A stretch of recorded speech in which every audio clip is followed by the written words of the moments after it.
Hi everyone, আজকে বানাবো chicken momos. আর এই চিকেন মোমোসটা আমার ছোট বোন খুব পছন্দ করে। তো বলছিল আপু একটু বানিয়ে দে। তো তাই আর কি বানাচ্ছিলাম। তো প্রথমে আমি ২ কাপ পরিমাণের ময়দা দিয়ে দিচ্ছি। স্বাদ মতো দিয়ে দিচ্ছি লবণ, দিয়ে দিয়েছি সামান্য পরিমাণে সয়াবিন তেল। এগুলো দিয়ে ভালোভাবে একটু মিক্স করে নিচ্ছিলাম হাত দিয়ে। এখানে কিন্তু আমি নরমাল তাপমাত্রায় পানি দিয়েছি। এবার ভালো করে একটা ডো বানিয়ে নিব। আপনারা চাইলে ময়দার ভিতরে কর্নফ্লাওয়ার ইউজ করতে পারেন, কোনো সমস্যা নাই। এখানে আমি আ একটা পুরা ব্রেস্টের পিস নিয়েছি চিকেনের, সেটাকে আমি কিমা করে নেব। আপনারা চাইলে এটাকে ব্লেন্ডারেও ব্লেন্ড করতে পারেন, কোনো সমস্যা নেই। আমি জাস্ট কিমা করে নিচ্ছিলাম। এবার হচ্ছে কাঁচামরিচ কুচি করব। এগুলো সবগুলো কিমা করে নেব। একদম কুচি, কুচি করে নেব। যেহেতু আমার একটু ঝাল খেতে আমার ছোট বোন খুবই পছন্দ করে তার জন্য আরকি। এবার হচ্ছে পেঁয়াজও কিমা করে নিচ্ছিলাম। এবার দিয়ে দিচ্ছি আদা রসুন বাটা, সামান্য লবণ, দিয়ে দিচ্ছি সয়া সস আর হচ্ছে সয়াবিন তেল। এই হচ্ছে আমার পুরটা রেডি।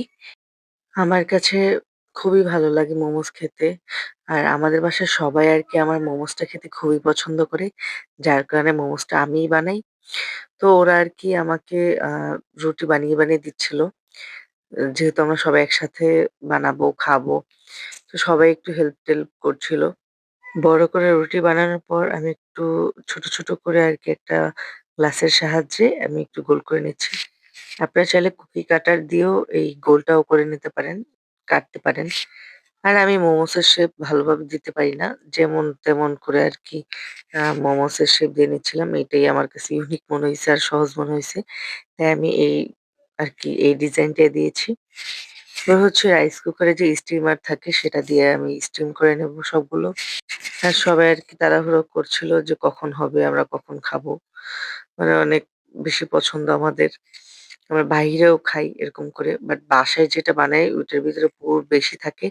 যার কারণে আরকি খেতে মজা লাগে। আর বাসায় যাই বানাই আমরা কিন্তু হেলথি ওয়েতেই বানাই।